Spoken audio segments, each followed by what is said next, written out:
Okay, this is the July video chat. Everything's a mess, but things are happening. Okay, see you next month. This will be August, so time will be in the... No, okay. That's kind of what I wanted to say, though. But, what? Things are not going according to plan, but they're still going. They had both Freeman's Mind and the next game dungeon are running late. I was hoping to have both out last month. I wish I could say they're going to be out like tomorrow or something. They're not. I'm trying really hard to have next video out like in under a week though. They're stalled for different reasons. Although Freeman's Mind have fixed most of the major problems. For Freeman's Mind, it was just a bunch of bugs that deal with demo playback that I didn't run into or I solved in Half-Life Source, but the solutions didn't work in Half-Life 2, or else there'd be new bugs. In fact, there was one volunteer who looked into it for me. He ended up contacting someone from Valve, and they found a bug in the code, and they said, yeah, they'll fix that. It might be in a few hours, or it might be in a few days or weeks. So I don't think it's a good idea to put the episode on hold for Valve to fix things on their end. So all that's only related to how smooth the footage might be. So I'm going ahead with or without them on that. But then there were other things like with the movement and the health of the enemies and things like that. So I finally have that sorted out enough for this episode. I'm going to try to have 2 Freeman's Minds this month to kind of make up the one that's late and another one to sort of make up for that. For Game Dungeon, it is just a long game. There are other complications which you'll hear about in the video, and a little bit more work than usual for the editing. Yeah, I checked just before I came on. Right now, it's not completely done, but like the rough cuts of the dialogue, it comes out. I have 200 minutes of recording on the next Game Dungeon. Now, it's not going to be nearly that long. It's probably going to be in like the 40 to 50 minute range. I'm going to try maybe chop it down a little bit, but just to give you an idea just how much is going in that episode. This is one I've sort of been putting off, but I figure, you know what, I need to get this one done. After that, there might be a bit of a blackout. Well, I guess sort of a dark phase for Game Dungeon. It won't be dead by any means, but I kind of want to put it on hold a little bit so I can get more done on the movie, but I'll keep going with Freeman's Mind. And I'll have more Game Dungeons this year besides that, but it probably won't be as frequent as it was. So, let's see. Yeah, this is another... before I started doing these monthly video chats, this is the sort of time period where I would just want to hide my face in shame until I had another video out. Because that's honestly how I feel the longer it goes without having a new video. It's not for lack of trying, though. I'll say that. I've been busy. But I'm actually thinking in the future, what I may do is when I run into these situations, like say I'm a day or two behind or something where I want to be, I may just cancel the video chat and just postpone it a week ahead and just announce that on Twitter and put it in the notes of the previous video chat. So, because I'm much more at ease once the video's been out. Yeah, if somebody's saying relax, don't rush. Like, see, I figure a certain portion of my audience is gonna, stick around no matter what. I don't know what that number is. I'm tend to be a little more pessimistic and think it's around 10%. So I feel like everyone else is like ready to burn me at the stake the longer it goes without a video. So I am doing a lot of stuff though. Oh yeah, that's another thing. Next month, I hope to really get started. I mean, I'm not capable of doing most of the coding for it, but I'm getting help on redoing the website just to make it more mobile friendly and add a few features. And one of these is I've been getting help with this. I'm going to post my giant games research list. This is the list of games where every time I hear about a game, oh, this might be interesting. I better write down the name of it.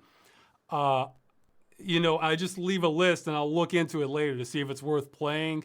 But something about it caught my eye. Well, that list has been going on a while now, and I checked. It's over 600 titles. It's been going on for years. So I thought, so I'm getting help from volunteers to, give a link to where you can get the game for newer ones, and maybe get a screenshot sample of each one, give the genre and the year, and then put it on the new website. So that way you can see basically you also get to look at every game I'm sort of eyeing in the future.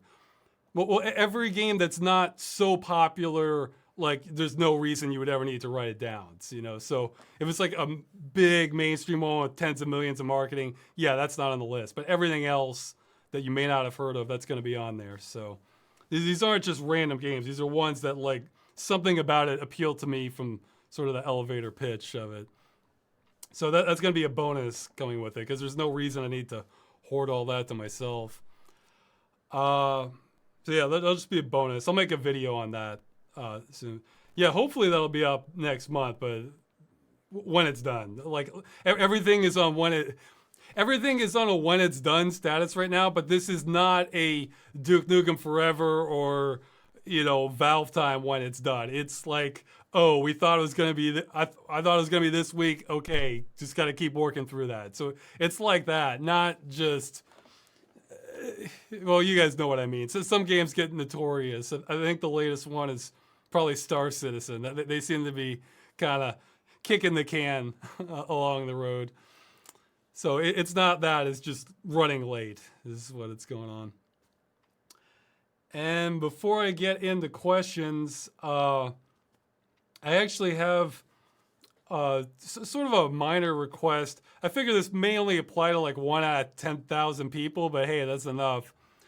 For data backup, I have a pretty good sort of local system here. I have a mirror RAID for short-term stuff and then redundant external hard drives for long-term stuff. But I was thinking, just to give me some peace of mind, like if anything ever happened to the apartment, if anyone out there like has some free hard drives, or not hard drives, but free drive space lying around that you wouldn't mind me uploading stuff to, go ahead and give me a buzz. RussWScott@gmail.com. I'm talking about big data though, like in the terabytes number. See, some people have suggested a lot of cloud backup solutions, but the thing is, a lot of these drives are externals and they're unplugged 99% of the time. And a lot of those solutions, if you don't plug the drive in every 30 days, they delete the data, which would sort of defeat the purpose for me. This would be stuff I may or may not be able to share publicly, but privately it wouldn't matter. It would be a lot of game images, some backup data for previous videos, music, just miscellaneous stuff. Nothing sensitive. So you're not going to get, you're not going to get the new movie scripts or passwords or anything like that. But, it doesn't matter if it leaks, but legally I probably can't distribute this to everyone.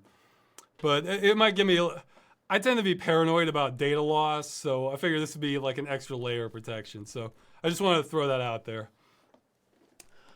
Okay, so yeah, with that I'll get to the questions.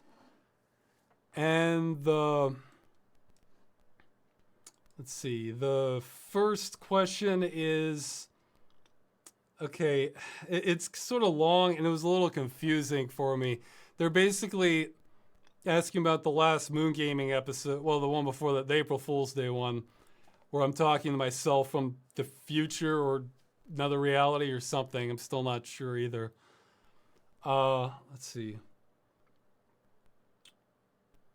Yeah, I think they're looking into it deeper than I was, but the conversation between yourselves seemed very natural. I suppose maybe you were used to having conversations with yourself on the projects that you did 2 or more voices. I can talk to a lot of people. I mean, it's the tone of that. The tone of Moon Gaming is pretty casual. If I'm talking to myself, it's probably even easier. Yeah, you sort of anticipate what the other person's going for. So I was actually hoping to have a lot more guests on Moon Gaming. That may still get resurrected one day. I have an idea for it, but not ready yet. Got to get more done on the movie. Okay. Have you ever witnessed a crime during your time in Poland? The first day I was here, I was walking downtown and somebody, I mean, these are low-level crimes, but somebody on a motorcycle popped a wheelie, like middle of downtown traffic, and just went, like, they must have been going at least 80 miles an hour. They're just flying. So, I mean, that kind of set the tone that, like, hey, there's less cops here in Poland. Let's see. Again, I don't know if this is a crime or not. I remember coming back on the tram from New Year's Eve. There was this guy, we were getting towards the end of the line, and this guy was trying to hold on, but he just was sort of holding his hand, and he ended up just vomiting like all over the tram by the door. Like he was so drunk. He was trying to hold it in, but he couldn't. I don't know if that's a crime or not. I mean, public intoxication, that one's definitely. Actually, on another tram ride, this is like in the middle of the day, there was a guy there who was just obviously drunk, and he was drinking right there in the tram, which, as I understand, is illegal. I've seen a few of that. Well, hell, I saw that when I was in LA, but on the bus.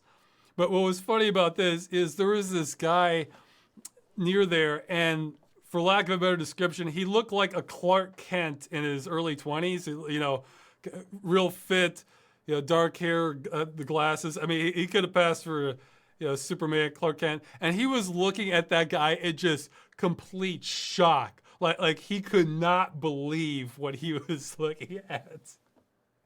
Like it just cracked me up because like the fact that this guy was just drinking, like it was just total shock. Apparently that blew his mind that someone would actually do that. But let's see other crimes. I can't think of anything major that I've seen. I mean, I've seen some pretty good fireworks recklessness for New Year's. Yeah, 4th of July coming up. Sorry I don't have a video for everybody. The next video is not Independence Day themed. Let's sort of hit a high note with Arcade America for that, but let's see. There might have been some other. They've all been like real minor stuff. Yeah, well, public urination. That seemed a lot more of that than I'd like to. Poland. Yeah, I guess just it's real low level stuff. Yeah, I did notice that when it occurred to me at one point, I realized I had been here 2 weeks and I hadn't seen a cop car, or I'd seen a cop car and I realized it had been a couple weeks since I've seen one, and that basically never happens to me in the United States. I mean, it was usually on a daily basis, but to go a few weeks, you know, just walking downtown and everything and not seeing a cop car is just unthinkable in most places in the U.S. Okay. Well, oh yeah, there was one more crime. The one that if I didn't witness it, had my bicycle stolen. That was, I think it's 2011. It was partially my fault because the landlord said, yeah, it was okay to lock it in the stairwell. So that's what I've been doing. I've been locking it at the bottom towards the railing. Although it was towards metal railing, but I wasn't thinking because, you know, I ran it through my frame and the wheel, but the actual railing, like the bars were metal, but like the part that you hold on to, it was wooden. Like it was this tough wood. I didn't think of it. And what they did is they disassembled the wood that attached to the railing and got it that way. So that was kind of my bad, not thinking more ahead on that. So who knows where it is now? It wasn't a high-end bike. It was like a real sort of like practical mountain bike. But I wasn't thrilled about that. Well, that goes back to me wanting to put my data somewhere else, just in case, you know. Have you gotten around to playing the adventure game The Last Door from your top 25 games list? No, I haven't. There's still a few I haven't gotten to on that. It's my two playlist is so big. Well, that's part of the reason I'm going to be sharing this is that, I'll be backed up, but everybody can see what I'm looking at. Maybe find some games you want to play too. Am I going to do a game dungeon for every game on that list? No, I don't have plans to. Game dungeon, I'm still figuring out what I'm doing with game dungeon, but next episode is definitely one that deserves a game dungeon. I really do want to do more videos related to games where I'm either talking about them or kind of a expose thing like not expose, but exposing people to the number of different games that are coming up, like that anticipated one.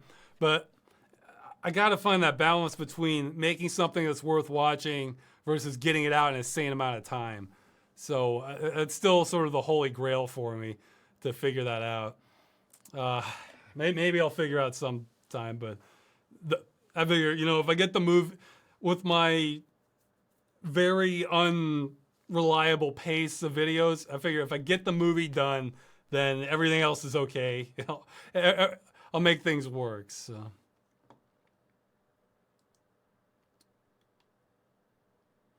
Yeah, and somebody's asking if there's going to be more moon gaming. The next question. Maybe. I have to go back and look at that. I do have an idea for... Okay, what I'm thinking for moon gaming, if it comes back in the future... Again, I want more guests. Well, that was the plan all along, too. But not just Tom.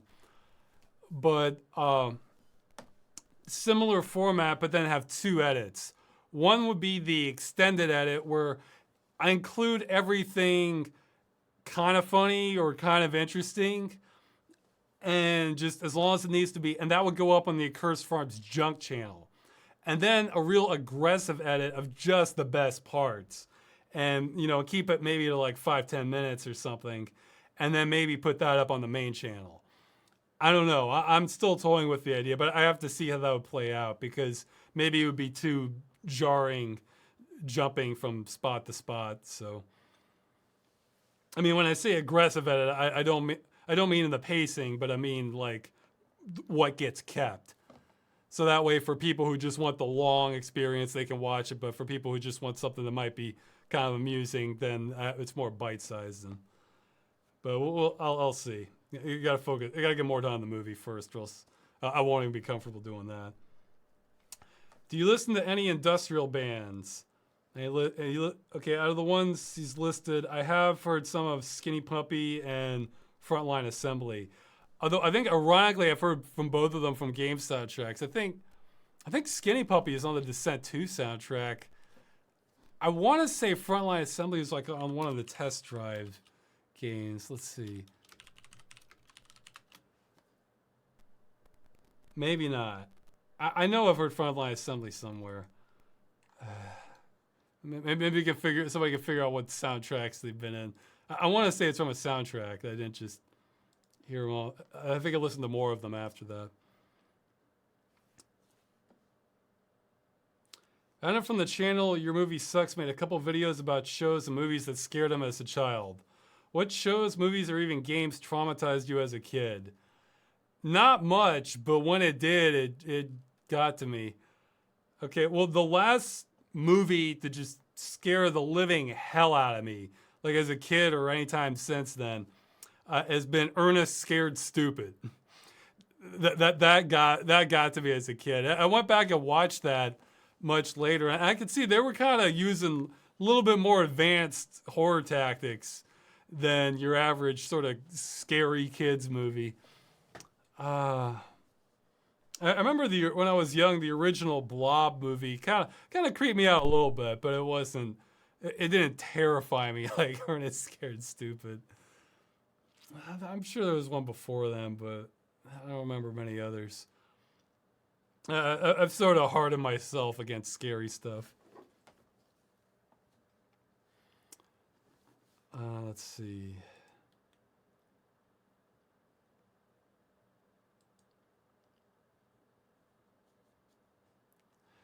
You mentioned getting a degree in criminal justice. Are you glad you did so? Has it contributed to any of your videos? And somebody mentions the super cult tycoon. Yeah, I guess the education from that probably did contribute some to the super cult tycoon. Uh, I mean, it's sort of a paradox because knowing what I know now, I probably would have done things differently. But doing what I'm doing now, I wouldn't have considered realistic back then. I mean, even now, it's still kind of just. It feels like I'm finding. Well, the analogy I make, it's like it's like you're climbing a cliff face you've never been on.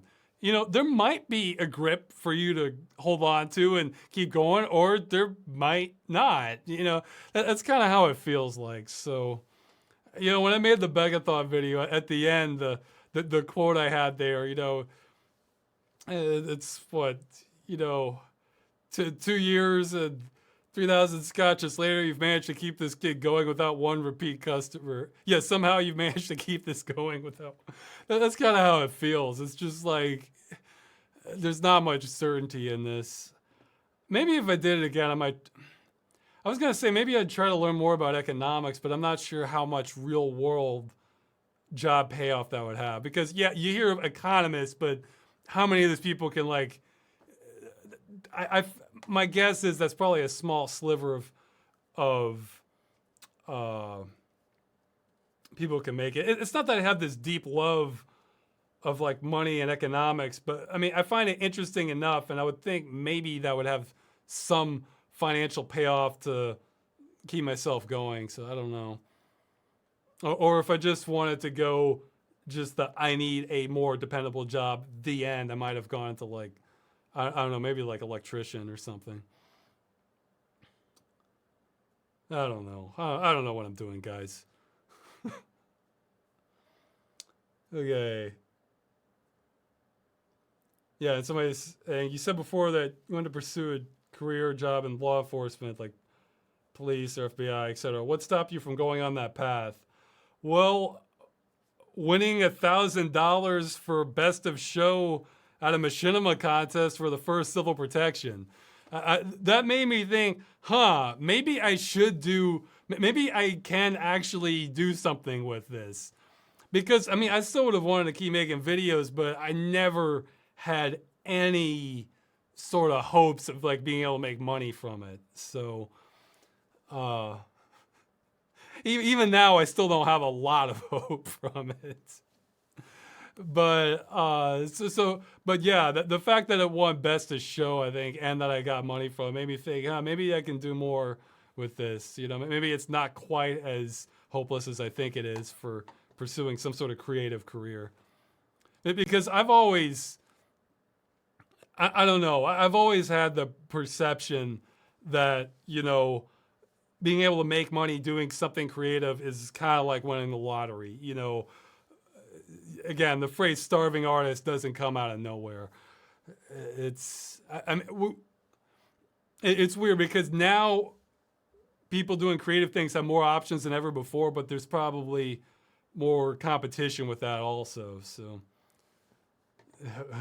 you know, or yeah, it's never, I'll say this, it has never been easier to earn less than minimum wage as a creative person.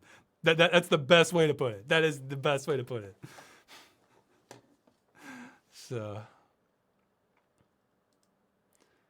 okay, let's see. What is a really stupid situation one of your friends got you into? Boy, I have to think. Because a lot of stupid situations are probably more mutual with my friends. I'm trying to think of one where, like,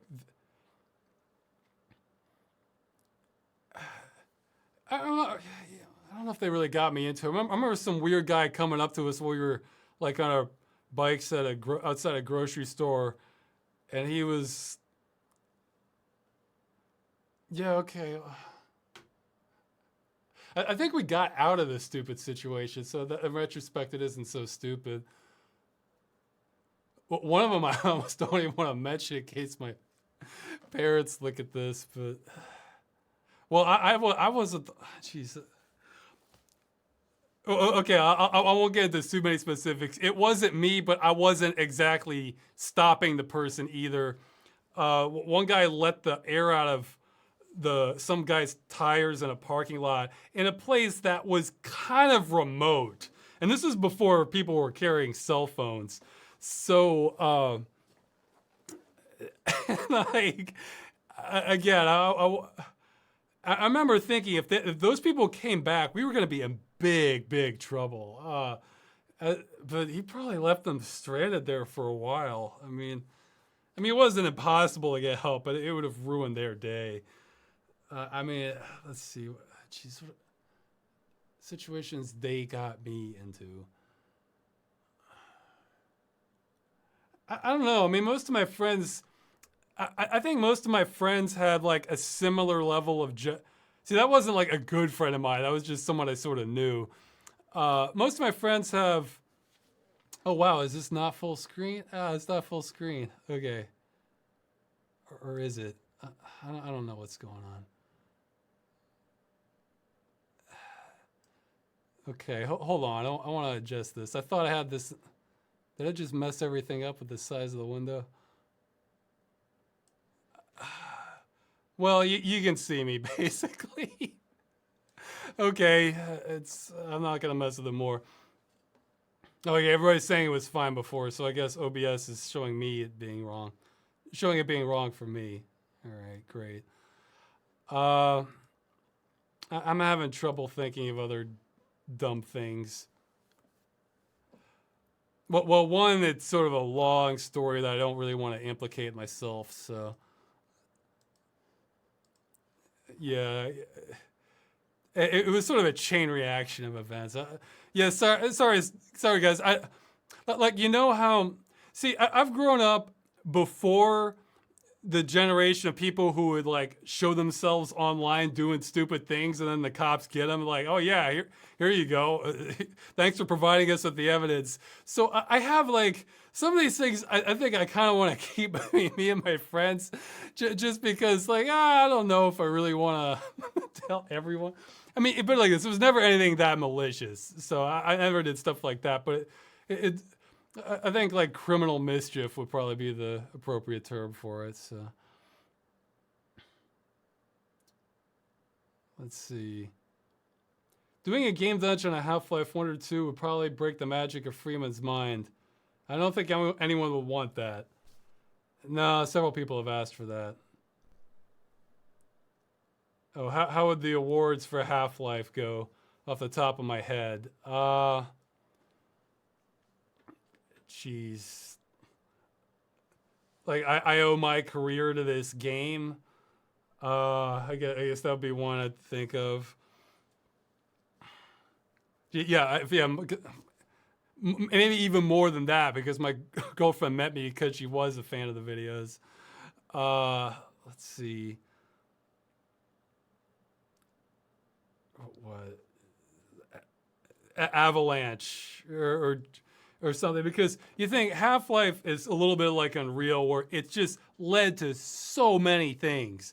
Because Half-Life, like say Half-Life had been a commercial flop, imagine that would have caused a real butterfly effect for the games industry. Because Half-Life, that spurred like probably the strongest modding scene at the time for PC gaming, and that led to Counter-Strike.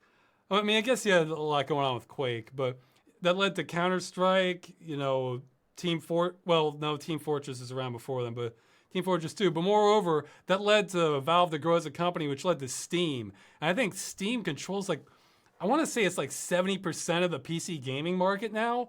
So we're talking real alternate history stuff. That's, what? That is so. It's like the game was very impressive, but it unleashed an avalanche of things that came from that, either directly or indirectly. And I would say Unreal's another one because look how many games have been made using the Unreal engine. Some flavor of it, Unreal 2 or 3 or 4. That it is hundreds. So that's another one that like really caused just a shock wave in the industry. Okay, so yeah, I usually give 3 awards. What would another one for Half-Life be? Yeah, best I don't know what's going on game. Yeah, that would be the third one because again, I played through Half-Life at face value. I didn't have all the extra info telling me what's really going on behind the scenes, and my goal was to escape. A whole lot of what Freeman thinks in Freeman's mind is mirrors my own thoughts. Like okay, what? How do these scientists know anything? Should I just get out of here? Like how do we even have a chance at any of this? Like, well, wait a minute, there are people already here. What's going on? So yeah, best game for not knowing what's going on. So yeah, I think those would be my 3 awards. Okay. In your Bally's video, a clip from Dead Man's Shoes show up. Please explain why this happened. It's driving me crazy. Well, I like to spice up the videos with some so little pieces from other places can show up. It's one of those things. I heard. I saw this video interview with Stan Lee. It's not quite, but it's not the same thing, but similar mentality. Uh, he says he thinks the reason the Marvel movies are so successful is because of his cameos, because he's only in there for just a couple seconds. So people miss it. They're like, oh, I missed it. Now I have to go watch it again. So it's a little bit like that. I like having, when I can, I don't always have the time and energy for that. I like to have little extras you may not everyone will notice. So, because if you like look down for a second, you didn't see it. Okay, do you still get paid for your videos on the Machinima channel? I honestly am not certain if I'm allowed to answer this question or not. But like, I just want to stay completely on the safe side with stuff related to the Machinima, the company. I will say this. I absolutely prefer you to go to my own channel rather than Machinima's if you want to watch any of the videos, like the old ones or the new ones. So, well, I guess they're all the old ones. So Machinima. I want to say there's exactly 2 videos of mine on Machinima's channel that aren't on my own. One is a trailer for the tunnel that they made me make as soon that they kind of rushed me into making that I didn't even want to make really. And the other is just some sort of civil protection promo video that I didn't even make. So like basically everything I've done is on my channel. So yeah, so sorry, I don't know if I can answer that question or not. Pretty much everything. Yeah, there's some things I still can't talk about Machinima, but almost everything that's that interesting. I mean, the company. Almost everything that's that interesting and worth hearing about is in that Escape from Machinima parts 1 and 2 post I did. So you can look that up if you want to hear more about how that went down. But like the stuff I can't talk about is more details related things. So.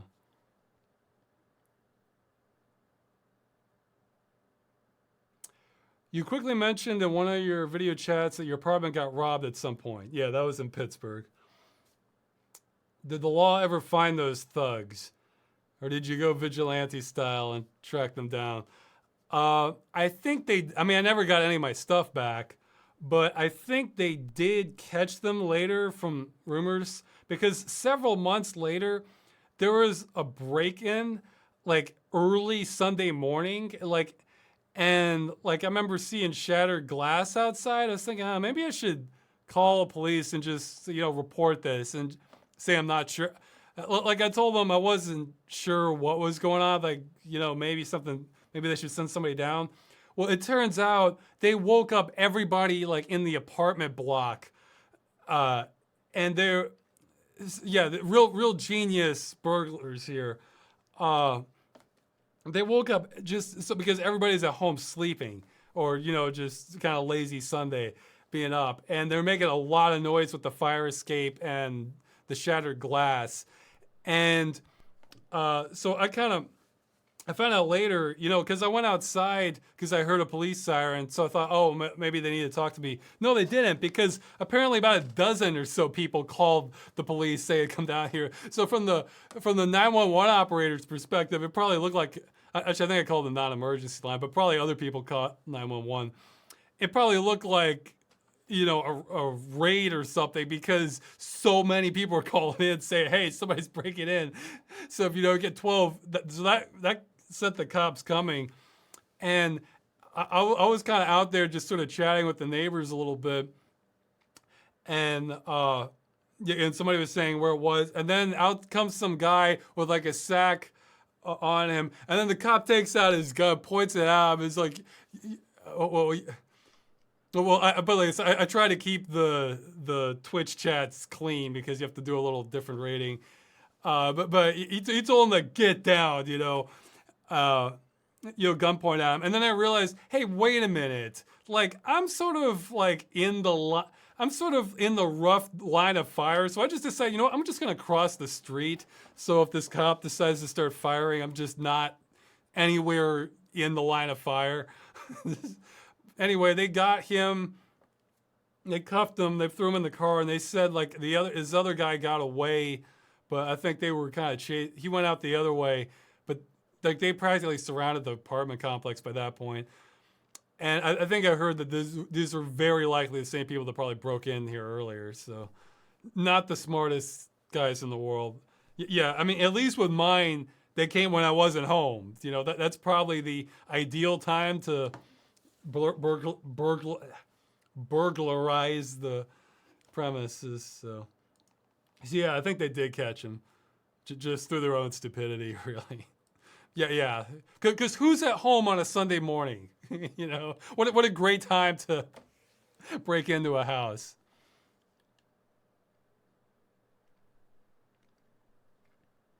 Okay, somebody's asking about the budget to the movie and revenue allocated so far. More of that's gonna come later.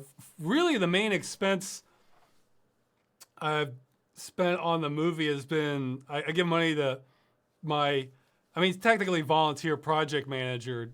But it's such a crucial role for me to being able to keep track of everything that I kind of want them to stick around. Beyond that, the money it's probably going to go towards maybe more motion capture software and equipment, maybe towards real specific technical jobs like rigging organic models. So it's basically the things nobody else is going to want to do. Because this isn't really going to be, it's going to be released for free. So it's not, I intend to lose money making this. But I'll have a better estimate once I get farther along. Let's see. I don't know if the guy, I pay for volunteer help wants me to reveal how much I've spent on him. So, spending money on resources? What extent is spending money on resources for your movie compared to paying your bills or for food or extended period of time? Well, food and rent are far and away my largest expenses in my life, and what bulk of my money goes towards. So, yeah, sorry I don't have a more professional answer for you, but I hope by the end to have more kind of making of details for the movie. So, let's see.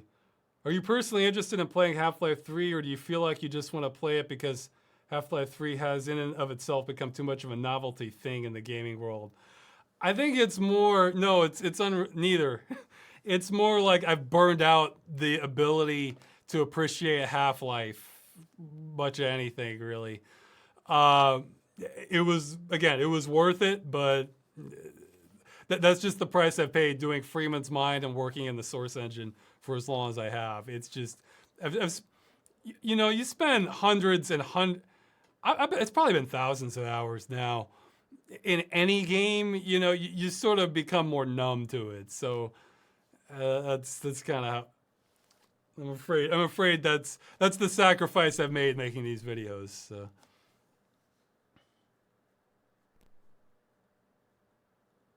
Considering the amount of slowdowns you've had over the years, machinima, source engine, bugs, do you think the universe is conspiring against you creating videos? How do you plan on taking on the universe? No, not at all. I think just animation really is that much work.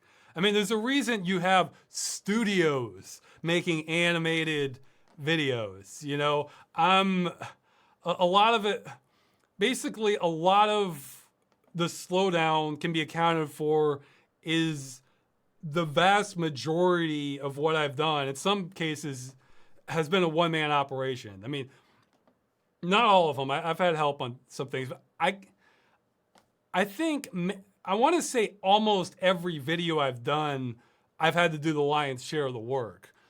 So the exception I'm thinking of is the civil protection April Fool's Day one that was animated by somebody else. If somebody else is doing the animation, they're doing the lion's share of the work. But so it's kind of me having to do what would normally a team of people would do, which is something I like to get away from. But it's I'm a better director than I am a manager. Is what it comes down to. So no, I don't think it's a and the other thing is Source didn't exactly the Source engine didn't accelerate things. Let's see.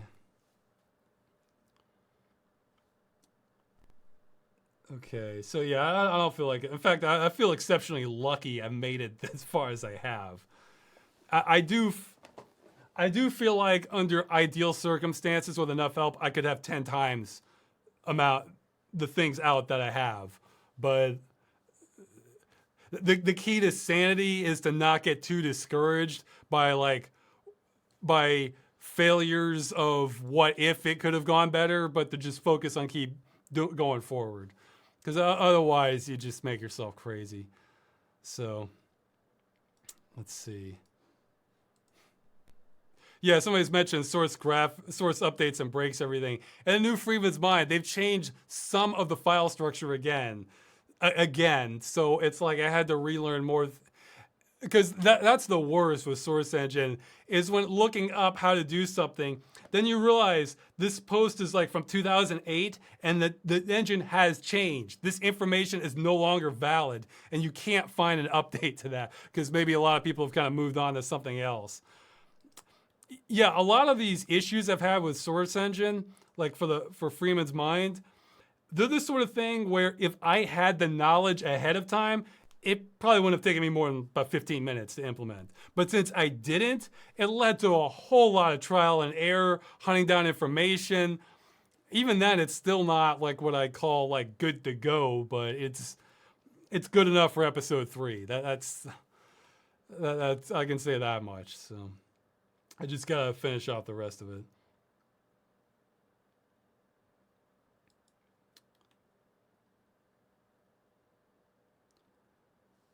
Can you tell us a good story? I don't care what it's about. What's a good story? See, I didn't have a chance to look at all these before I started, so I don't have anything ready. I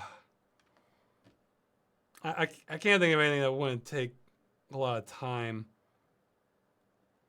I can't remember if I've already mentioned the snowman thing I did with. Have I mentioned the snowman barricade thing in the video chats before?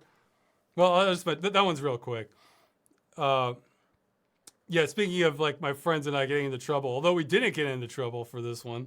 Once we had a big snow, okay, somebody's saying yes. Okay, people already know it. So I'm just gonna skip.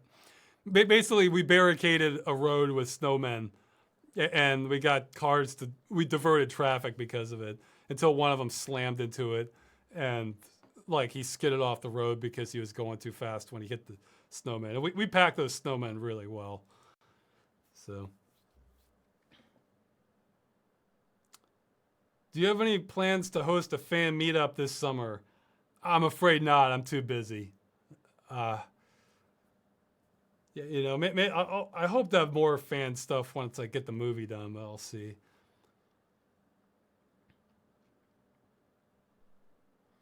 Russ, any update on beans? Still just beans, or have you upgraded again?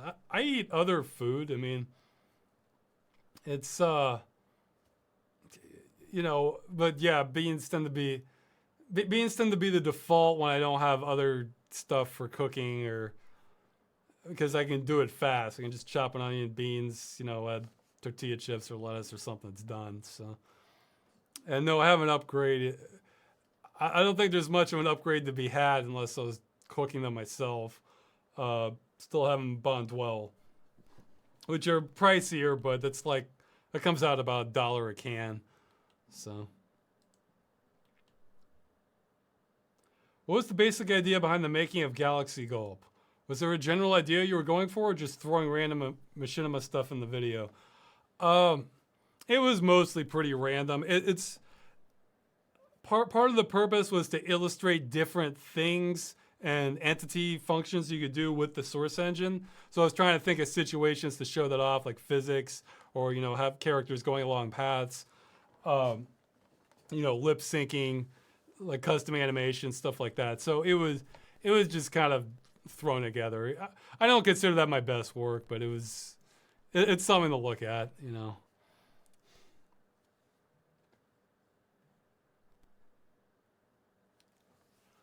Okay. Okay, somebody's asking my experience, would I consider creating my own video game?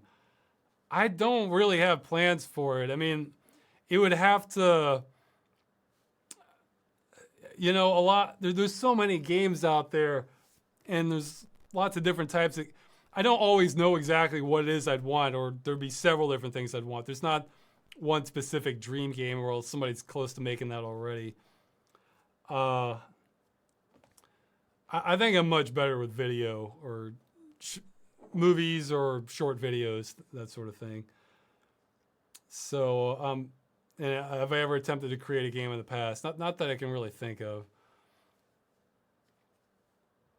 I mean, yeah, it's a different sort of skill set, and even more work, really. Well, depending on what kind of game you make. But are you gonna do a video about the Still Life sequel and the Quarantine sequel? Uh, they're saying they're actually good. Well, the Quarantine sequel is decent. I'm sure I'll do Still Life 2 at some point.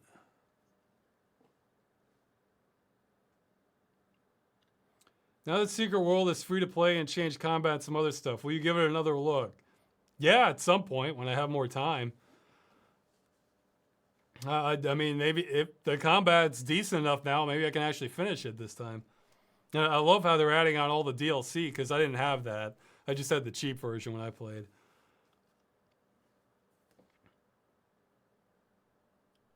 Okay. I can't comment enough on whether. Okay, well, okay. Somebody's saying between Unreal, Unity, and Source, which do you favor for movie making? Uh, Not Source for me, because too many bugs and too many long, hard ways of doing things with animation. Like doing. I mean, visually it looks great, but I mean, especially, but it's more that for Unreal Unity, the verdict's still out for me. And again, I've said this before, but it's not too late. If you're technically versed and you've done a lot of animation, like in either Unity or Unreal, and you have a real preference, lay it on me. Get as technical as you want. You can email me about that. Okay. What is your process behind writing episodes of Civil Protection? Do you write a script based on what you have available to you, such as specific props or maps that'll strike an idea for the show into your head? Some things can just sort of come to me. Like sometimes it can just be like I'll think of music and I'll think of like situations that might go good with that, and sometimes that's enough for a full episode.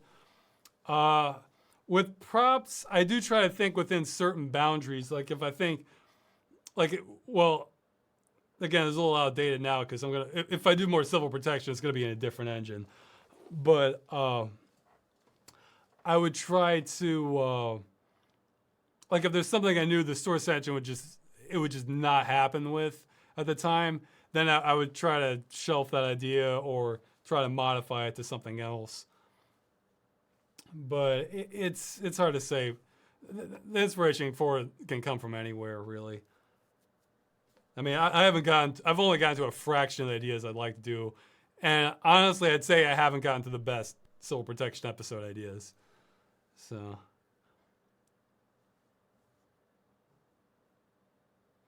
do you feel that some games you have played in Dungeon have some darker story behind them? I'd say, I guess the closest ones are Bit Bop and Helios. Well, Helios, it says it right there, you know?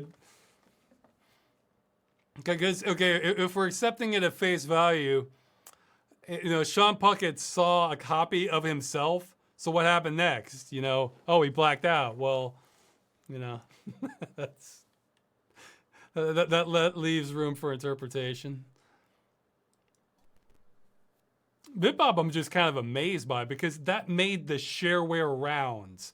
And I never heard of a publicly available shareware game where no one had the full version, like, or even had or had a screenshot or anything. I never heard of that before, because with shareware games, usually the full version comes out as abandonware somewhere, but not that one. And that one had enough personality that you'd think someone would have kept a copy, but nope. So. Okay. Harrison Ford is not that thrilled about his Han Solo character, although being his most popular. I don't know. I think Indiana Jones is his most popular, but maybe somebody's done the math from polling and they can tell me whether. So is Han Solo honestly more popular than Indiana Jones? Like I don't know. I would have thought like that's his defining role, but because he's the star in Indiana Jones, you know. But is it the same with you and Gordon's Mind? Meaning the show is okay, but you do it only for the fans. If it was up to you, you'd be doing more interesting projects. Well, I mean, I don't hate it. You know, it's more that I have so many other projects I want to do. If let's see. Okay, somebody's saying Star Wars Han Solo is definitely more popular. Okay, that's what people are saying in the chat. Okay, well, you put it like this: if I had all my other like projects that I really wanted to do done, then I would have zero problem doing Freeman's Mind. But as it is, it has to compete with other things. But considering how it's probably the most popular thing I'll ever do by a wide margin, you know, it'd be kind of dumb not to keep it going. Plus, fans want it, so I feel like you know, after the Begathon, I feel like I basically owe it to fans. So, you know, I love. Well, speaking of Star Wars, I love what Mark Hamill said that about the new Star Wars. Like he said, he felt like he was being drafted because he could have said no, but he felt like the fans would never forgive him. So I can relate to that.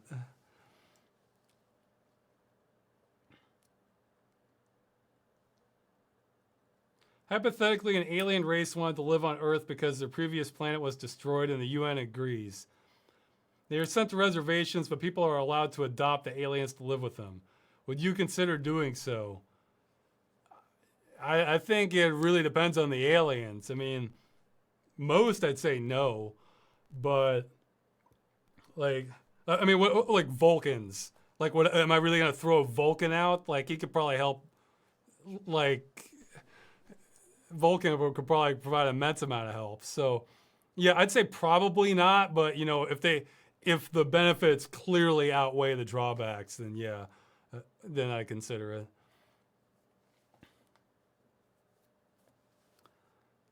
Let's see.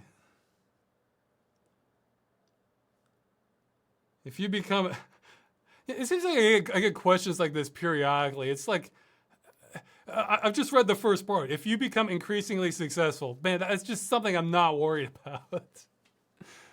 What's the best outcome that you think you'll ever manage to get from your career as a machinima maker? Well, sustainability. Don't have to worry about, you know, bills for foreseeable future. I mean, that's the. I mean that to me that's the end goal of like a career. I mean, for money, you know, for the videos. I mean, just being able to make a movie that'll be pretty huge for him. Hey, maybe I'll get to make more. So, I again, if I can keep this thing going, all the better. I don't have delusions of grandeur here. Okay. Yeah, well, somebody's saying the ultimate goal, having money in the chat. It's not that I don't want money for its own sake. I want money. It's Maslow's hierarchy of needs. Hierarchy of needs. You know, at the bottom is like food, shelter, you know, water, just base needs. And I think like right above that is like security, you know, like mental security. So, you know, you don't have to have, you know, the stress of wondering, you know, how you're going to pay for the basic needs underneath it. And then I'd have to look up. So as long as I have enough to meet that, that's the main thing, you know. It's not. I mean, money. Yeah. What? You know, everybody likes to say like money doesn't buy happiness. Well, no, it actually does buy a tremendous amount of happiness up to a certain level. You know, like for instance, I can't imagine being a billionaire brings you that much more joy than being like a millionaire or something like that. But, you know, having $30,000 compared to $10,000, that brings a whole lot of happiness. So it's like that. Okay. Let's see.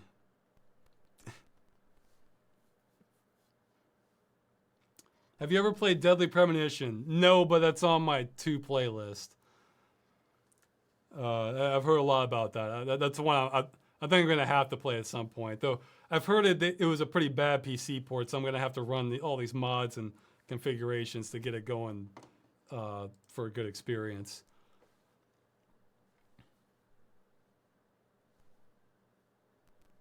Did you watch much of Star Trek Deep Space Nine, or you more into original series Next Generation?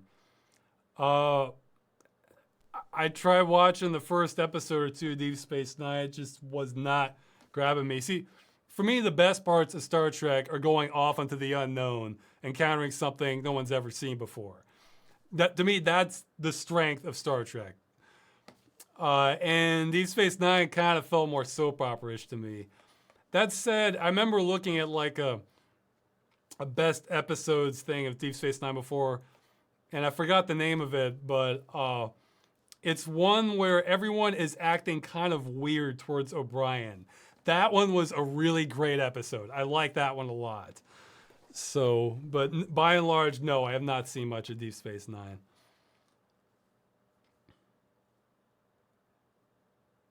If Bozo's Night Out was a game that was new to you, how did you find out about it? I was searching for games that might have worked for Moon Gaming, and the title sort of jumped out at me, Bozo's Night Out. Oh, I thought maybe this is like a clown having a wild time, and then I looked at it, and yeah,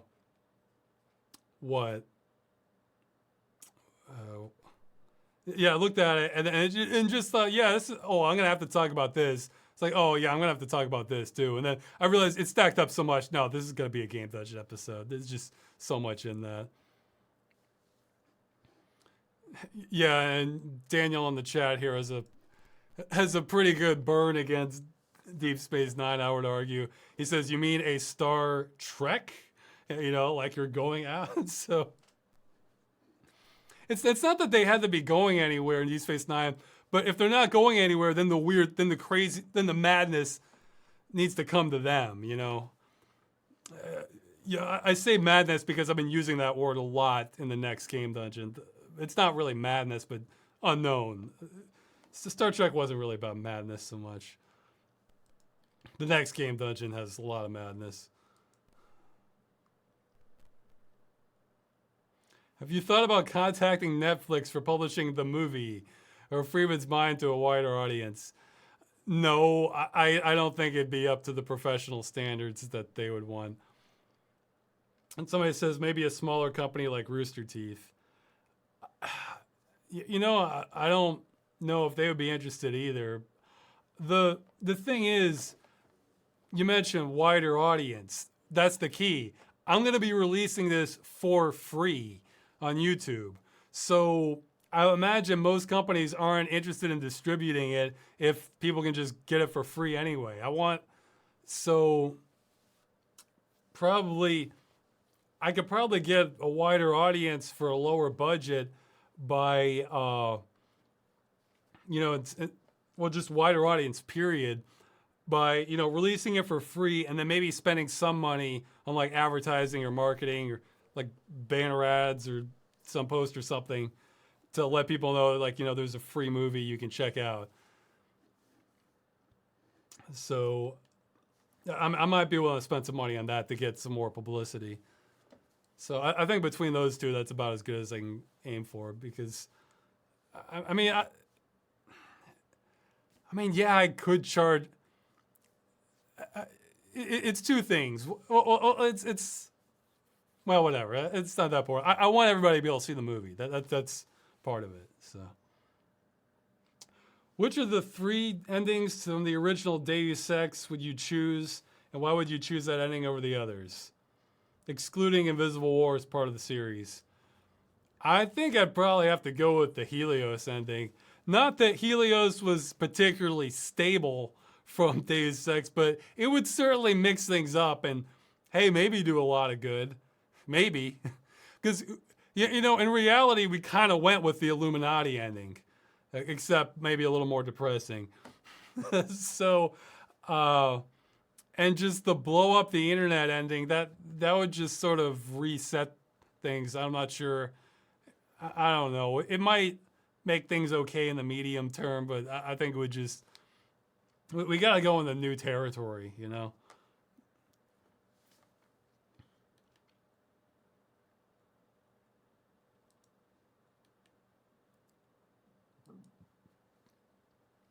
You claim the movie will contain what is perhaps your best material yet, which has no doubt left many of us with high expectations. How would you react if the movie received negative reviews or feedback, not just from the general public, but from your cult fan base too? Okay, well, the general public, oh well. There's one aspect of it I could see people not liking. For the cult, not cult, I don't have a cult. For the fan base, impossible. That's how I feel. Impossible. Like, if it's not up to my standards, I'm not going to release it. And if it's up to my standards, I think it's going to exceed everything that people like about my videos. So, yeah, of course, there's going to be some. There's probably going to be one person out there who doesn't like it, but, I'm trying to think of an example here, because I can say impossible because I'm running the show. Of course, you can make a sequel or something that, everybody's disappointed by. In fact, that's happened a lot of times. But, if I'm in charge of it, well, then that's, what? You think I'm not going to want to enjoy my own, yeah, I'll probably be too far detached by that point, but you think I won't want to have something I would enjoy too? That's the core of this. I'm making something I would want to watch. So I'm sure there's a pretty good overlap between my videos and, in fact, some people like my videos more than I do. So, and this is one I'm really gonna like. But as for the general public, if it got negative reviews, well, whatever. It would be the sort of thing like any publicity is good publicity, because hey, it could be a situation where like a lot of reviewers criticize it, but then a whole lot of like actual audience loves it, because that's happened before. Because some reviewers, they're gonna find anything to bring it down. Not just mine, but like anything, any movie or anything, because it makes them more edgy, or they're talking about something nobody else is, or they're harping in on important details. I think the people who really wouldn't like it would be people who just can't get their mind around watching a machinima. One that has like video game graphics. Like they're expecting Avatar, in terms of visuals. And, I can't do anything about that. So if they don't like it, they don't like it. I have to be satisfied with the movie. That's the most. And if I'm satisfied with it, oh well, if everybody else doesn't like it. But I think that's highly unlikely, because this is not some weird avant-garde kind of movie. This is going to be an adventure comedy. I think it has potential for a lot of people to like it. Or if they didn't like it because maybe it gets a little too weird for the humor is a little too weird in spots. Though it's not going to be a weird out kind of movie. So I feel like this Game Dungeon is going to get a lot weirder than the movie is. So, okay. Hey Ross, I'm really curious how you beat that hard level in the Baldies episode. Seemed impossible to me. I guess I'll have to show that on the follow-up. I remember what I did. So. Oh boy. This is a long question.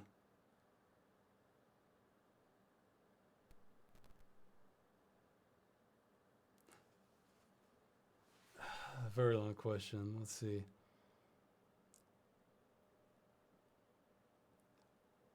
Oh, okay. He's asking about above average knowledge of advanced physics concepts. No, not really. Not. Well, okay. Not compared to, I'd say, your high school student. Has it been beneficial to you in any way? Not really. It's more like Newtonian physics that kind of helped me more than advanced physics concepts. I mean, I guess the uncertainty principle can kind of spill over into philosophy a little bit, which can be interesting to think about. Which I have a civil protection script I'd like to make with that, but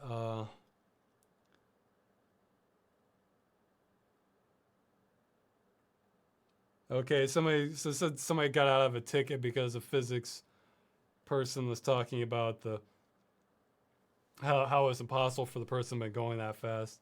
No, nothing's really saved me as far as physics go. How long do you think you could reasonably last with Freeman, from Freeman's mind as a roommate? Be honest with yourself. Jeez, I don't know. Well, I think Freeman. I think Freeman can have respect for some people who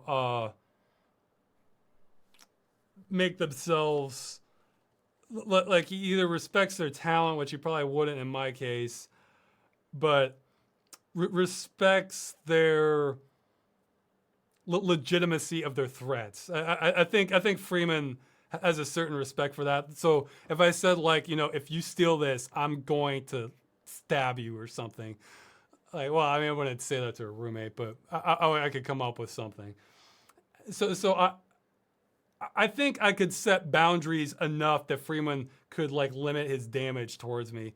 So yeah, I think I could probably last with him. Like I would figure out how to like just sort of set boundaries with Freeman's enough, because I see Freeman as willing to yield towards someone who is both reasonable and both and both will absolutely means what they're saying. So. Because in Half-Life, the NPCs kind of like all bumbling around half the time. So Freeman has like no respect for that. But he's when the characters kind of step up and they're making good decisions, he tends to respect that a little more. At least from what I remember. Because like when somebody has a good, well, I mean, I want to. I'm trying. I've forgotten examples from the original Freeman's Mind, but like in the last one, Barney, Barney's talking about this. He's saying, "No, you should be worried." Like he agrees with Barney on that part. So yeah, I think if you're reasonable enough and really try to prevent him from doing bad things towards you, not police him, but just against you, you could probably last a while.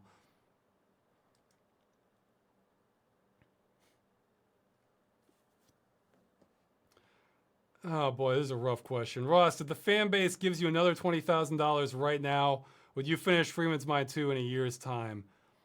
I want to say no because Freeman's Mind, that's sort of, again, I've said it's sort of like steroids. After I'm done with that, I have nothing that's going to get anywhere near that kind of views again. So I kind of want to have a little more slow drip with that if I can, and use that to buy me time to make the movie. Because otherwise, I'd have to put the movie off again another year, work around the clock on it, and yeah, I have the money then. But then I'm in a harder spot for like my long-term financial prospects. So no, I don't think that'd be a wise move, really. I mean, yeah, 20,000 is a lot of money, but for how many years? Then it stops being a lot of money. Because, I mean, again, it's like I said before. It's never been easier to make money as doing something creative for less than minimum wage. That's kind of where I am with YouTube at the moment. So, I mean, from raw YouTube income.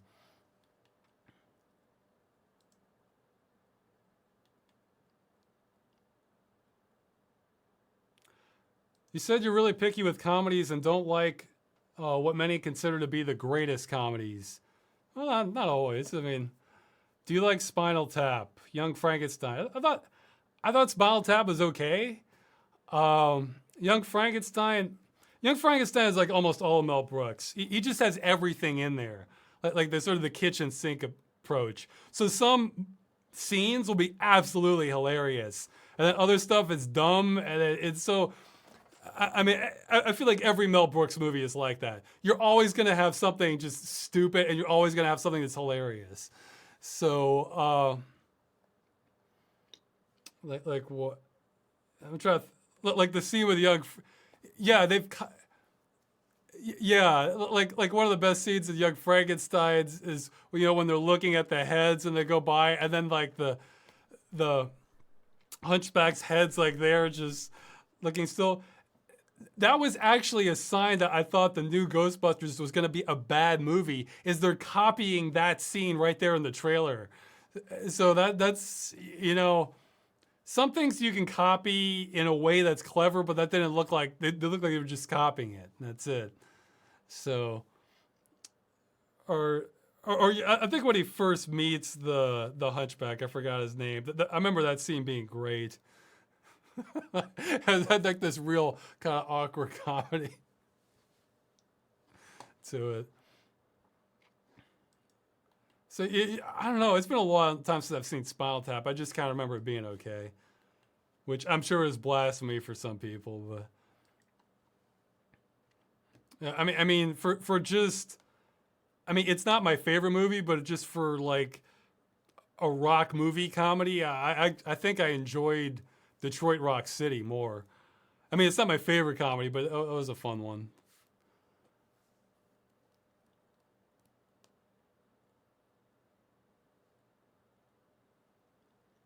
Okay, someone's asking about the specific bugs in Freeman's Mind too.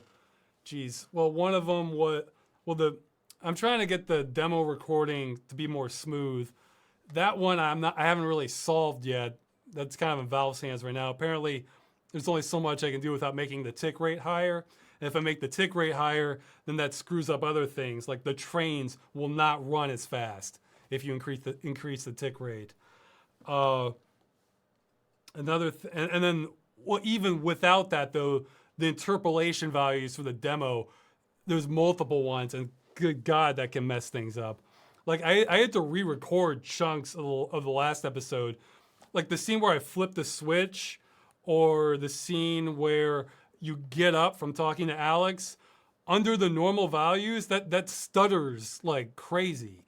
And so I had to re-record just those sections with the different values, because if I use those different values, then that makes other animations stutter. So it's like there's no one size fits all really with the engine. Or if the animations don't stutter, then the jumping animation stutters a whole bunch when playing it back. So it's a dance. It's a dance trying to get it to work. Other things were, like in the next one, I realized it wasn't. I was trying to change the health and it wouldn't work, and that was for two reasons. Again, this is one. If I knew why, I could have done it in 5 minutes, but since I didn't, like in the one that's coming up, the Metrocop health, like I wanted to be a little bit more realistic to like actually being shot. The what? So to change their health, I thought I had to edit the skill.config file. Well, it turns out, no, I don't. I need to copy that and put it in the custom loaded files. If I just edit it directly, it won't work. And even then, I can't use NPC Metro Police Health. That's for that section. It had to be NPC Metro Police Simple Health or something, which isn't even a value in the skill.config file. And let's see. Oh, and the other thing for walking speeds versus running speeds, that's just been, because I want to walk through the game at a normal walking pace when Freeman's life isn't in danger or he has a reason to hurry up, to make it more natural. And that can get reset. Other things can make it thrown off. Like it can get reset within the same level. So it was a real mess. Even then, I'm not completely happy with how that is, but it was good enough for episode 3. I actually remember reading that when they made Half-Life 2 in VR, that they had to adjust the speeds, or people had to, because once you're actually inside it and are going that normal speed, you can see this is way too fast for walking. So try to make it more like that. Do you maintain a strategy plan for the case that our society returns to anarchy following some massive societal collapse? Well, not specifically, but I think my plan would be to try to join one of these intentional community groups, or maybe to give an SOS out to the fans. Like, I'm not even joking. I mean, because, you know, it's not like I live on a farm or something, or have in a bunker with a year's supply of food and water or something. I mean, I think the most sane thing would be to just try to get to join a community of other people who understand the severity of the situation and are willing to work towards, you know, surviving. So that's the, but yeah, well, we'll see what happens. Ross, what do you think is the worst way to die? That's the sort of thing I don't really like to think about too much. But I'll say this, in having the criminal justice classes, in fact, maybe somebody with a medical background can get into specifics for what I heard. Apparently, like when they do autopsies, there'll be a certain like neurotransmitter or something that's associated with pain, or I think it was something like that. And the more that's released, then the more likely the person went through more pain. And I think out of all the deaths they found, burning was the worst. Like that had the most release of that sort of pain indicator. So, yeah, let's move on to something lighter. Are you going to do episodes of Half-Life 2? Yes. Okay. Would you want your fans to make their own? I'm sorry, I was like a little stunned. Like, is that really the question that got the votes? But also, would you want your fans to make their own Mind series? I don't want them to go out and make it, but if they want to, sure they can. You know, it's not.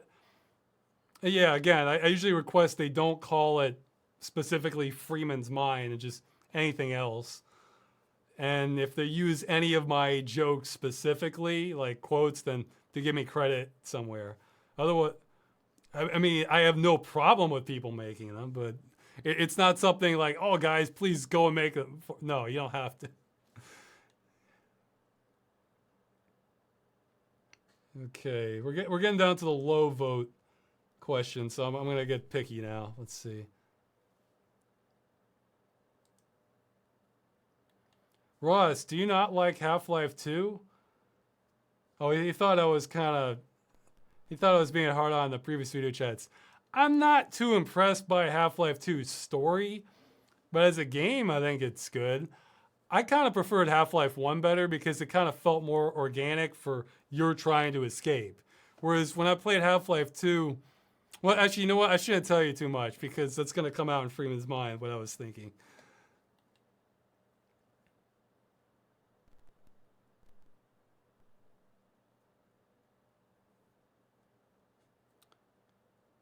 Why does Freeman say he can live with getting brain cancer when he exposes himself to radiation with no helmet at the beginning of episode 15? Well, if he said that sarcastically, then he was being sarcastic. If he, I don't remember the specific situation. If he didn't, though, then the immediate threat at hand was so dire that the alternative that you know he'd rather have a shortened life rather than one that's going to be over today. I think is the reasoning. For Ross's Game Dungeon, will you cover more mainstream but older games out in the market? Like the original Rainbow Six for PC? I probably am not going to cover Rainbow Six or Half-Life. I might if there's something I really want to say on them, but like Dungeon Siege, that I did for that one, and Deus Ex I did, but...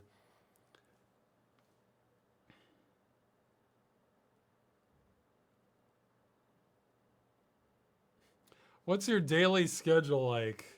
How much of it is dedicated to making videos? Well, it's not always the same, but you know, get up, eat. You know, it kind of waxes and wanes a little bit. Lately, it's just been work on the video all day, more or less. Maybe take a short break for like 10, 20 minutes. You know, play a game or like watch a YouTube video or something. Go eat, go back to work, try to exercise when I'm either by the end of the day or if I feel like I'm done with my concentration. And then I try to have like an hour of entertainment before I go to sleep. And that's it lately. On days when there's less to do, then that hour kind of might grow to like 3 or 4. But yeah, I'm working on the videos almost every day, but well, I'll also usually go out to the grocery daily because food here spoils faster than the United States. So it doesn't really unless you're eating a lot of preserved stuff, it doesn't make sense to buy a lot of, buy a whole lot of food ahead of time the way you can in USA. Let's see. Are you doing motion capture for the movie? If you are, what are you using? I'm saving that till probably is the answer. Basically, if it comes down to me needing to animate something myself, if there's any way I can get out of doing it manually, I will. And I will use motion capture. However, if I'm overflowing with animators willing to do it by hand, sure, they can do it. So it's sort of my fail-safe. As for what I'm going to be using, in the past videos I've used the IPI soft, but I'll just see what's available when I'm ready for it, because that's the sort of thing where the technology is always kind of being developed. And so it might pay off to wait till the last moment for that.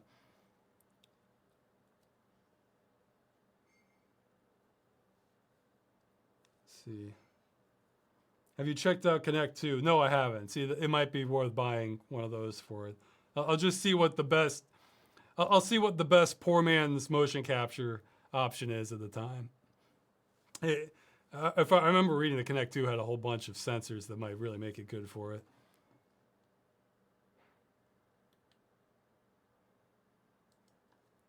What's your favorite Wallace and Gromit short?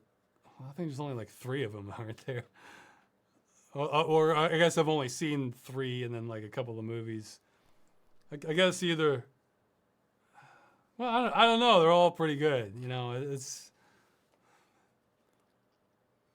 I mean, of the original 3.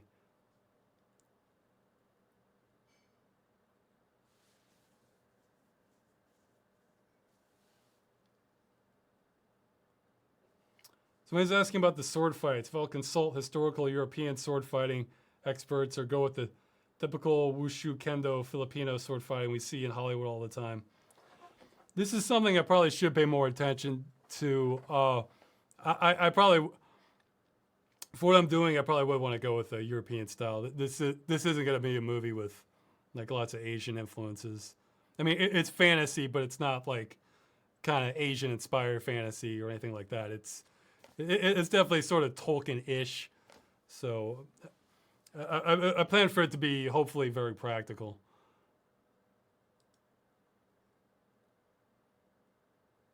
Okay, there's a long question towards the bottom. Let's see.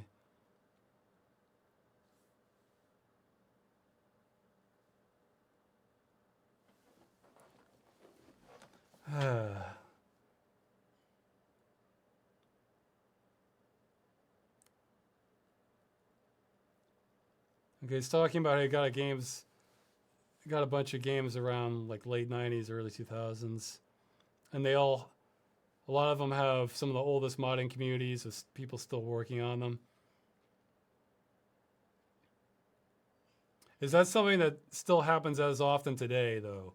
Do games still frequently have incredible decades-long potential value propositions? I'd say largely, almost certainly not. Let's see. Okay, I haven't played Battlezone. See, a lot of these were. See, some of these were moddable that he's mentioning, like Deus Ex, Unreal Tournament. I don't know. I don't know if Baldur's Gate was or not. Yeah, I'm not sure why that is. Like, I mean, I guess the thing. I don't know. I don't know if that's an easy question to answer. I guess the games are kind of treated as more disposable now. But, some of these studios died and the fan base is still there. Okay, if I had to guess, if I had to just make a wild guess, I'd say these older ones that are kind of more classics, they didn't have to put as many assets in, much time and production value into the assets. So that kind of gave them a little more time to kind of fine tune the gameplay and kind of or the story, whatever, and make it like much more of a classic experience. Whereas you might have even more hours going into games today, but their priority is to make it look good, so they might get something a little more boilerplate that doesn't resonate in the same way that some of these past games did. That's just a guess, though. Like, that's all I can think of. Because, I mean, there's still... Well, hey, you know what? If you feel like games today don't have as much like life as they used to, you will appreciate my games research list, because I'm not promising all of them. Most of these games I haven't played, they're ones that just sort of caught my attention. And I guarantee you there'll be plenty that people haven't heard of. So, what? So I think definitely some people really appreciate this list. I want it as easy to navigate as possible, and I want to have like a screenshot of each one along with the genre and year, so you can, and then a link to how to either buy it or find out more about it. I'm also planning to mark if it's free or not. The majority of them aren't free, but some are. So hey, might as well show that off then. So I think people this is well, hey, you'll find out more about it. I'll make a video on it, so saying what it's all about. I think people appreciate it. Okay, I gotta get more picky with the questions. Let's see. This one's just a repeat of an earlier one. These are asking, have you played this game? Let's see. Another repeat of an earlier one.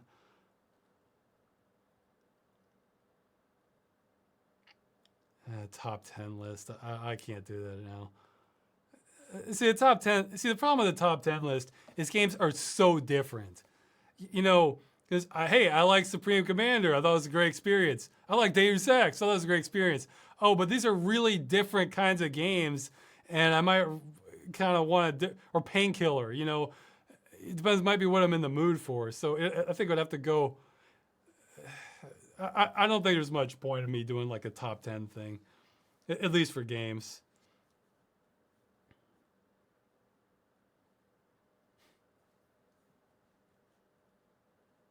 Have you heard any good video game music lately? Maybe something you could recommend for easing stress. Well, last soundtrack I was listening. Well, again, I think I mentioned this last month. But the Into the Stars is a very nice soundtrack. Uh, One I liked actually wasn't from a game from the movie Messengers. I like that music a lot too. You know, that movie was weird because I went in. See, my style of watching movies now is I just skip anything I don't like or I don't care or I know exactly how this scene is going to go down. And I really enjoyed that movie except for the relationship part. I just skipped all that. So if you just skip everything related to the relationship, Messengers is a pretty enjoyable movie. I liked it. So yeah, just anytime it's a romantic scene, okay, I don't care about these people's relationship. Let's get back to the spaceship and what it's like, life in deep space. Yeah, that's the good stuff, you know. Okay.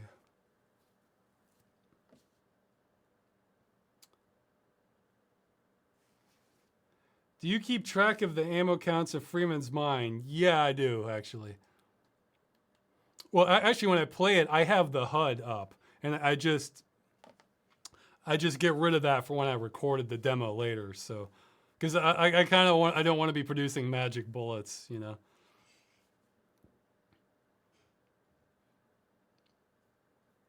Okay, we're down to the 0.1. So, you can start ask if the live chat can start asking questions. Put 3 equals marks in front of it and ask a question. I'll just pick some and I'll see if I want. I'll see if I want to answer any of the 0 point questions here. I have fired a gun at. That was part of a student police academy thing I did. I fired a magazine of a Glock 22 and one of MP5. Let's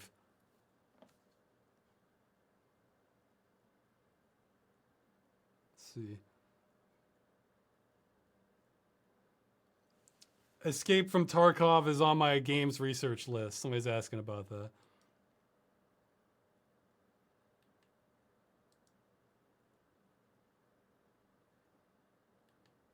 Okay, that's it for the pre. God, now my brain's frying. Pre, I don't know. The questions are already prepared ahead of time. Okay, live ones.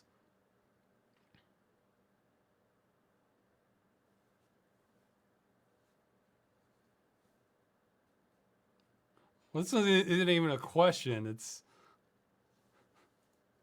saying Freeman gets bit by a poison head crab and Freeman dies because the suit is uncharged and doesn't get the antidote. No. Ross, can you do a character voice for us? Also, the community made this picture for you. Okay, clicking on the picture. And it, okay, it doesn't load from IRC. Let's see. Yeah, that works. That makes me want waffles. Those are baked beans, though. I don't eat those because they usually add sugar to them. I try not to have sugar unless I like really want dessert, you know. Let's see. Yeah, try to save sugar for the desserts. Character voice for, okay, well, what's an easy one? God, yeah, my brain's getting fried now. Well, my elven voice. No, see, I can't even do that one good right now. hey, I'm talking like a cartoon character. Yeah. That's a dumb one. I'd have to think more about it. Now that I've gotten more popularity and can get more voice actors, I kind of doing less. I'm kind of happy I don't have to do as many voices and can just outsource, let somebody else handle that, because some of them could be kind of stressful on my throat. Yeah, okay. I don't want to experiment too much with voices live. Let's see.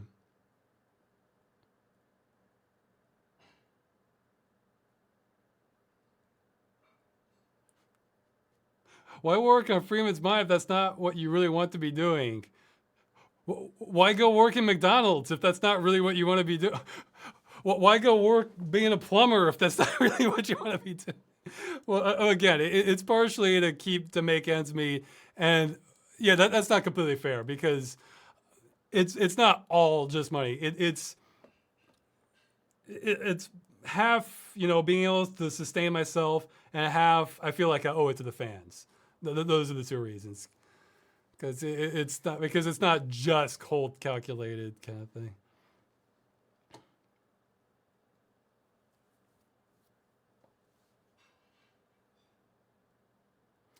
Somebody's asking about the extra bit in the trailer with the crackers. Was that going to be a story element that was cut? No, that was just an extra threw in for the trailer. I might do the same thing with the movie, actually. When I make a trailer, I might change a whole bunch of scenes a little bit, so that way when you watch the movie, it's not completely spoiled for you. Ross, what are your top 5 videos by Tom White? Yeah, from Weird Video Games. I need to catch up on his more recent stuff. I think one of my favorites is geez, I don't even remember the name of it. It's like Yamagachi or something. It's where you play as this flying tomato. It's like a vertical shoot 'em up, and you play as this flying tomato character that throws things at people.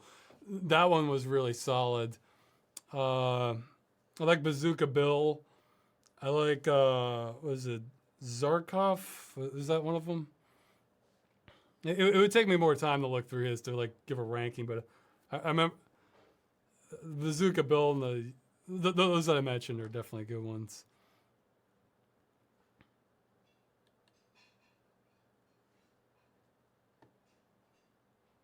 What is your favorite mod for any game? Oh, I like Zombie Panic a lot. Let's see, what are some others I really liked? I like Footman Frenzy. One of them is the inspiration for the movie, so I'm not. And there's a lot more of the movie than what's in the mod, but it was sort of the seed for the movie, so I want to keep that one quiet. Let's see. Earlier Fortress Forever, which is really everything Team Fortress is just a mod of a mod of a mod, because the original is Team Fortress, which is a mod of Quake, and then I like Team Fortress Classic, which was just sort of based off the mods. Let's see, I have to think more about other ones. Okay. Yeah, I guess if you just asked me on the spot, I'd go with Zombie Panic. I mean, Zombie Panic Source.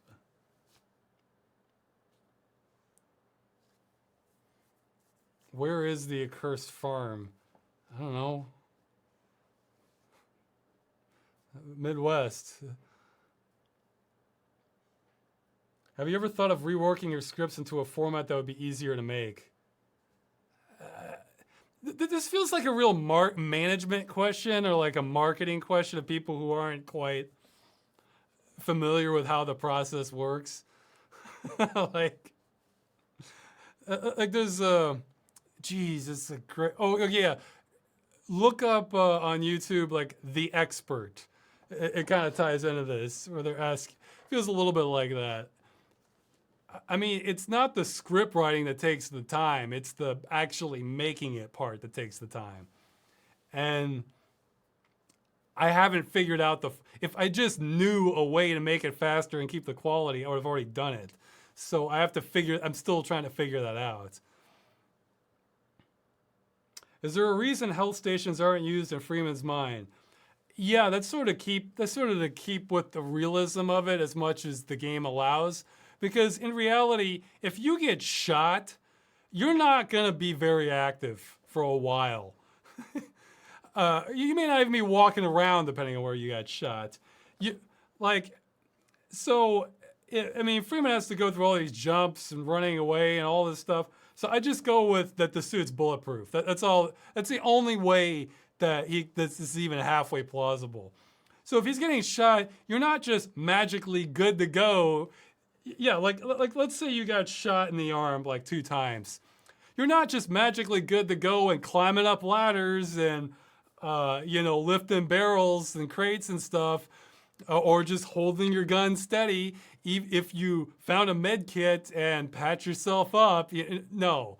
So I just figured it's to kind of keep with the realism a little bit and to kind of make it less game-like, because I'm kind of playing it as though this is real from his perspective. So, can you give us a hint for the next game dungeon? Well, see, I gave a hint on one of the other videos, so I don't want to give too many. Let's see. What's something appropriately odd?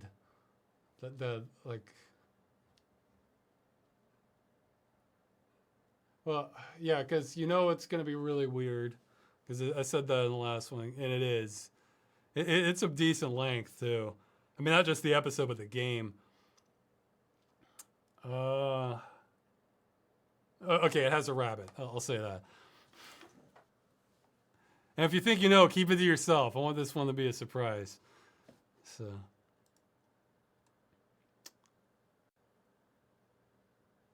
Let's see. Some backstory on how you lost a small chunk of your tongue. I think I tumbled down some stairs, and that happened when I was younger, and landed on this metal jagged chest. Yeah, I gotta be careful with the live chat questions. If you're asking stuff that's been answered several times already, I may skip those because that's what the voting's for. Because if 10 people want to hear the answer, sure, I'll repeat it. But if it's just one person asking the same question each time, then everybody else is gonna get tired of that. Ugh, shaking the screen. What's your favorite DOS game, retro game soundtrack? Well, Tyrion's really good. Let's see, DOS game sound. Oh, Rama. It might be a Rama. That's technically can run on. I think it can run on DOS. Can it? Let's see. Okay, I have to check now, because I know it can run on Windows, but I think it can also run on DOS. Yep, DOS 96. All right. Let's see. What are some other ones I like a whole lot? They're DOS or earlier. And I'm already way behind in the chat again.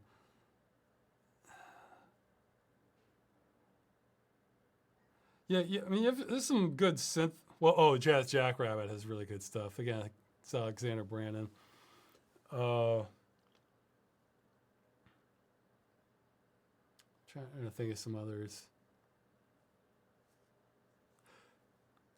Yeah, I don't know if DOS had. Well, I guess yeah. Descent. Yeah, Descent 1 and 2. Those have just stellar. Those have some of the best MIDI music that came out. Okay, those are enough answers.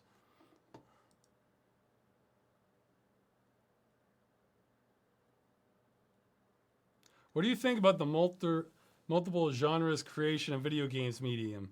Innovation or hodgepodge? Well, it just depends. I mean, it can be kind of fun to switch modes a little bit. Like, I say I don't like turn-based combat, which is generally true, but say I'm playing a real-time strategy game, and then after the mission's over, I go out to a map or something, and then I do have to make a couple turn-based things. That's okay, because it's small enough doses that it works for me, and it's paced better so that it's not holding up the whole game for me. So or I think if you blend the right ones, it can be great. Uh, like I didn't like the shooting aspect of it, but I did like how in Eternum you would go to one place, it's a standard sort of 2D graphic adventure game, and then you're out in like it's 3D exploration. I thought that was a great combo. So it can work, but yeah, you just look at the game as a whole. I don't think that necessarily limits it.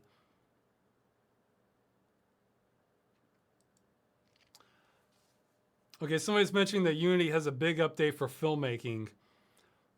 It could, I'm not. I think I heard about that, but okay, correct me if I'm wrong. But I think they're adding like all these editing tools or something within Unity that has like no bearing on whether I choose the engine because I can just film the footage and edit it in a normal video editor. And I assume I can already do basic camera stuff. I think there is a plugin for Unity to have frame by frame rendering, which is mandatory for me doing this. But yeah, again, animation. It comes down to animation, really. Like I say, animation's like the sun, and everything else, like the lighting quality, the how it handles the textures, how easy it is to map, and everything. That those are planets. And the ease of animation is really what is the most important thing. Because both Unity and Unreal 4 are going to look great. So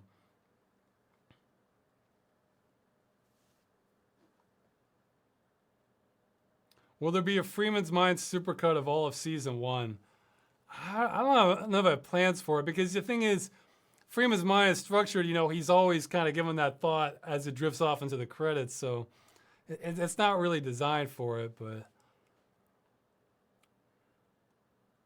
I don't know. Plus, then everybody only watches that instead of watching the multiple videos, so that makes the YouTube income drop, unfortunately.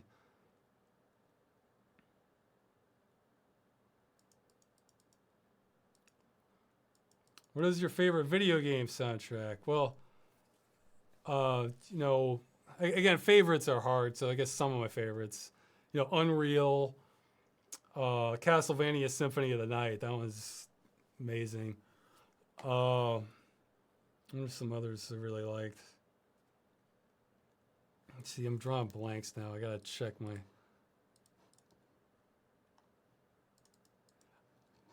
I really like some of the music to Sin, actually, but I'm trying to think of ones that's just undeniably just utterly fantastic stuff. Because a lot of tracks will have like a lot of games have like really good tracks, but as a whole, I think they're just kind of good or okay. Because I mean, even like Into the Stars is like that. Like half of them are just utterly wonderful, and then other half is just like, it's okay,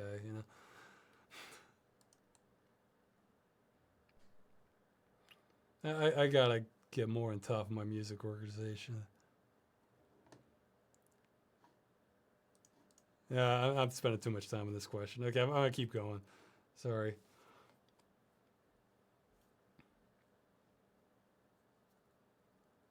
Do you know Half-Life in 60 Seconds YouTube video? Yeah.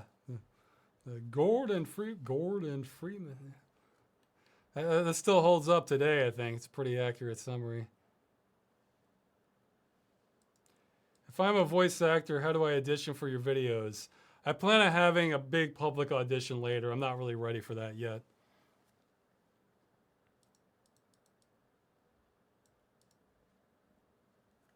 Worst modern gameplay mechanic feature. Okay, what's the mod? I'm a little bit behind on what the modern ones are. Oh, okay, yeah. Here's one because I have to double check, but I think the crew is doing this too.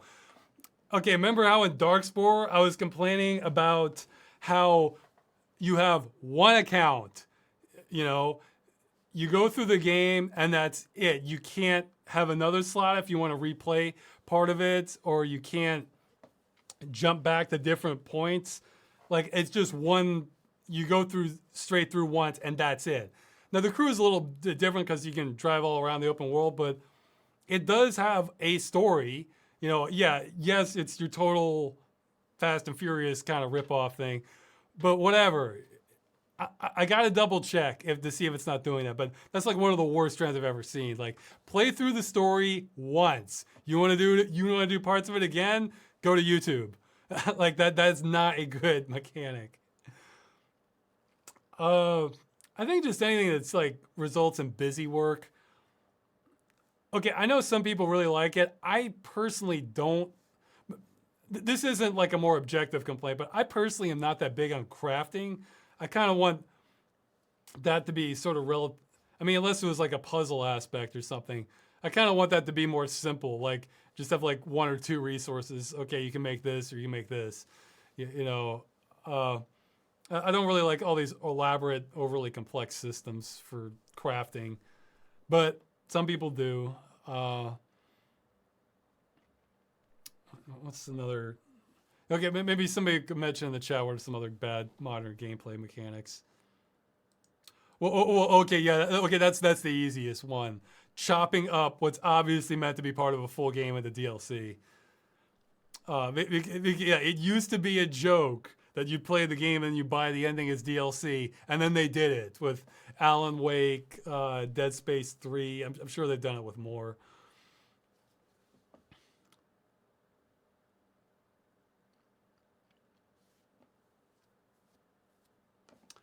And I would argue anything that rips you out of the game.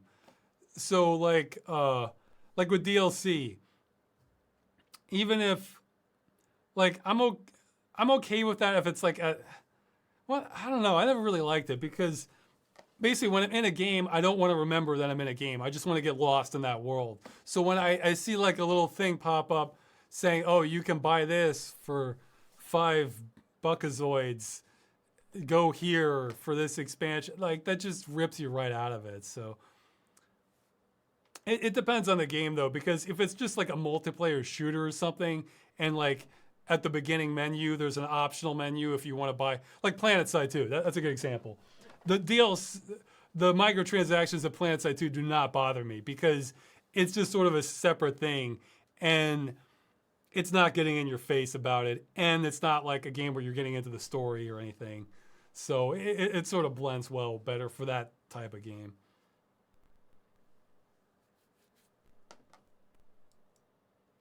Valve has recently been quoted that even if the VR market was 80% larger, it would still not be viable for profit. How do you feel about this? Well, two things. One, I'm sure they probably mean for like AAA developers, because I'm sure any developers can turn a profit with it. And two, all the more reason to bring over existing games into that sort of 3D theater experience. Hit the best. Man, that's. I realize that's not as immersive as VR, and not everyone will be into it. But oh man, that's what I want for that. Just as many games, being able to play in like sort of that 3D theater experience. And by 3D theater, I mean like the game itself is in 3D also.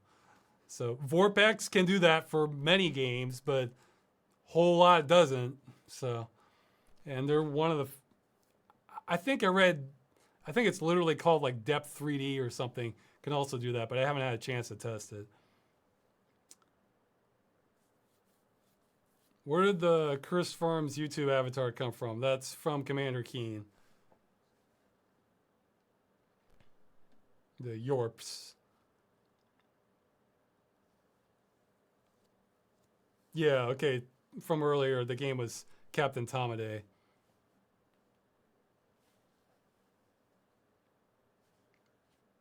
What is your fondest memory of Grand Theft Auto San Andreas? Is it the gang warfare? Yes, that was easily the best part of it for me. I really got into that part. What is your runner-up for that favorite aspect of that game? I guess the comedy. I mean, they'd have all sorts of things like you walk into the pizza place, like we're out of napkins, like or it's like, or if I see that Chihuahua again, I'm gonna kill it, like, or for people on the street. So yeah, I guess that'll be the next favorite Mike Judge character. Well, I guess Beavis and Butthead. Well, okay, yeah, I guess they're a duo though, but yeah, I don't know. That's probably been my favorite from his.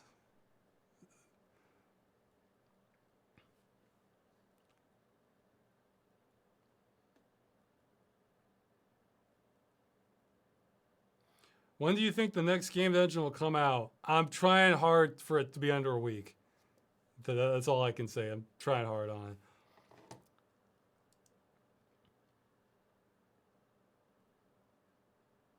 Oh yeah, somebody's mentioned they saw an ambidextrous mouse in PC Gamer. I saw that too, but I think I saw a previous one. I think it's either or.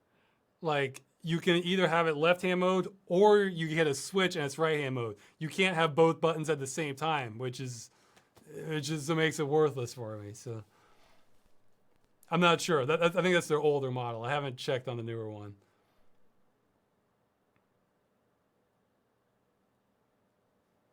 I gotta catch up on my music more for the guys asking music questions. I won't have a good answer for you, or it's like years outdated. Which do you like to make more, Freeman's Mine or Civil Protection? Well, it kind of my answer back when I was making both kind of interspersed. My answer used to be whichever one I wasn't working on at the time, because Civil Protection is more fun in concept, but it takes forever. I mean, it just takes so long to make it. Whereas Freeman's Mine is shorter and it's easier and approachable, but it's more kind of assembly line, less creative. So, are you thinking of releasing the raw files for the movie? Yeah, if I have permission to, as far as copyright, I don't have a problem with that.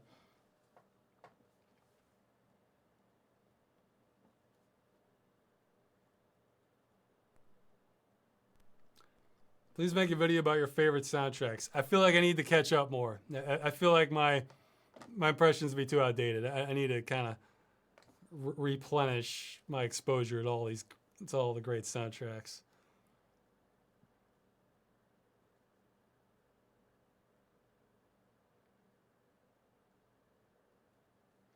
There's a 24-hour nerd channel in Germany called RocketBeans.tv. They also show English videos. Would you consider allow them to use Freeman's Mind videos to show so they get a bigger audience? I think that's okay. I mean, it's like what it comes down to is, are you directly competing with watching it on YouTube? And I'd say just like live streaming stuff, not so much. I mean, I don't want to give just like blanket permission for everything, but I'd say that's probably okay. And even then, if it's like direct competition, okay, are we talking 50 views? Okay, that's not really that's not going to create a statistically significant problem. Do you like the Doom games? Yeah, I haven't played the new one. I've played the others. I like Doom, but I never liked the mazes. I felt like it didn't really, and it didn't quite click with me. But I like the theme, of course, of cyber demons from hell on Mars. What's not to like,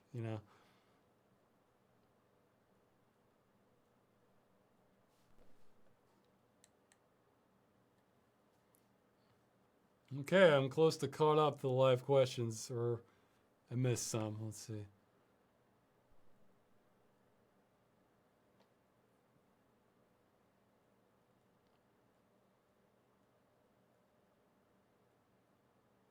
I mentioned Escape from Tarkov earlier. It's on the games list. Okay, so we're getting repeat questions. I guess that's the cutest time to end this.